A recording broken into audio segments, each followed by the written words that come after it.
일반적으로 가슴 축소 수술을 한다고 하면 뭔가 위험하고 굉장히 큰 수술을 받는다, 이렇게 생각들을 하시는데요. 사실 이 가슴 축소 수술은 위험도가 높거나 통증이 심한 그런 수술은 아닙니다. 축소 수술은 배안이나 흉곽내를 수술하는 것처럼 이 내부에 있는 장기를 수술하는 것은 아닌데요. 유방은 몸 속에 있는 내부 장기라기보다는 발생활적으로 볼 때 외배엽에서 기원한 조직이기 때문에 일종의 확장된 피부 부속기관이라고 볼 수 있습니다. 다시 말해 축소 수술은 수술 부위가 넓기는 하지만 기본적으로는 몸 내부가 아니라 외부에 있는 피부와 유선 조직을 수술한다는 것이죠. 또 같은 가슴 부위의 수술관에도 한번 비교해 볼 수 있겠는데요. 오히려 가슴이 작아서 고민인 분들도 많이 계시죠. 아시다시피 이런 경우에는 보형물을 가슴에 넣는 가슴 확대 수술을 받게 됩니다. 이런 확대 수술을 받을 때에는 대개 가슴 조직이 아주 적은 경우가 많기 때문에 피부와 유선 바로 밑에 보형물을 넣을 수는 없고요. 한층 더 깊이 가슴 대흉근을 박리해서 이 근육 밑으로 보형물을 넣게 됩니다. 하지만 축소 수술은 폐 위에 있는 갈비뼈 위의 근육, 이 근육 위의 유선, 바로 이 가장 바깥쪽에 있는 유선과 피부를 수술하는 것이기 때문에 안쪽에 있는 근육은 전혀 건들 필요가 없는 수술입니다.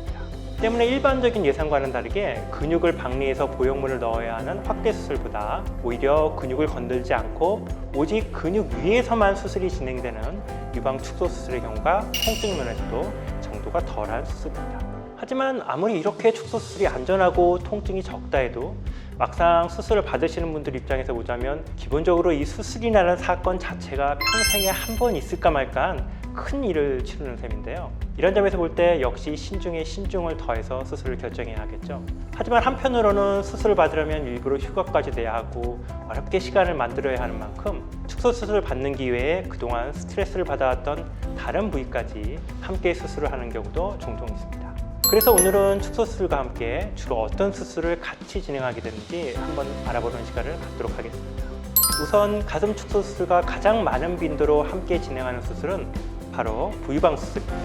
사실 발생학적으로 볼 때 수유를 위한 밀크라인은 겨드랑이부터 몸통 그리고 서해부에 이르기까지 여러 쌍으로 존재하는데요. 대개는 출생 전에 모두 퇴화되어 없어져 버려야 하지만 일부 유선과 지방이 출생 후까지 뚜렷하게 남아있는 경우가 바로 부유방입니다.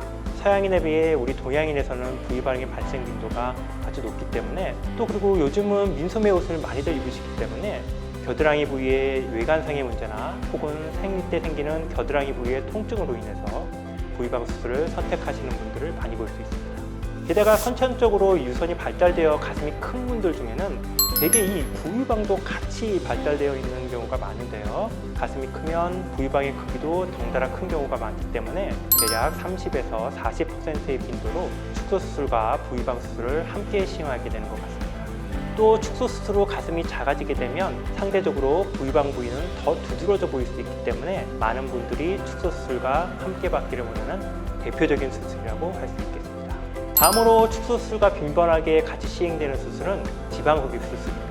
가슴이 큰 분들은 체중도 많이 나가는 경우가 종종 있는데요. 과체중으로 인해 가슴이 커지는 경우도 있고요. 이와는 반대로 가슴이 크기 때문에 운동이나 활동에 있어 제약이 생겨서 이로 인해 체중이 증가하는 경우도 있습니다. 두 가지 경우 모두 지방 흡입 수술이 도움이 되는데요. 일반적으로 복부나 팔 부위의 지방 흡입을 많이들 원하십니다. 특히 가슴이 클 뿐 아니라 여기에 더해 배까지 나와 있는 경우에는 가슴과 배, 이 두 부위가 마치 하나로 합쳐져 있는 것처럼 보일 수도 있어서 실제 체중 그 이상으로 몸통이 커다랗게 보이는 경우가 많습니다. 이런 경우 축소 수술과 복부 흡입을 같이 받게 되면 이 라인이 살아나게 돼서 가슴과 배가 분리되게 보여서 훨씬 슬림해 보이는 효과를 얻을 수 있습니다. 일반적으로 축소 수술은 위험하고 시간이 많이 걸리는 수술이라 알려져 있는데요. 때문에 환자분들 입장에서는 다른 수술과 결합해서 한꺼번에 받는 것을 좀 불안하게 느끼실 수도 있습니다. 하지만 검증된 병원에서 숙련된 전문의에게 수술을 받으신다면 부유방이나 지방 흡입 같은 정도의 수술은 충분히 안전하고 또 비교적 짧은 시간 내에 함께 받을 수 있겠습니다. 직장 생활을 하시는 분들이나 따로 시간을 내어 수술하기에는 시간적 여유가 없으신 분들, 혹은 반복되는 전신 마취에 대한 두려움이 있으신 분들은 이렇게 평소에 신경 쓰였던 다른 부위들을 큰 가슴과 함께 수술받는 것이 좋은 선택지가 될 수 있을 거라고 생각합니다.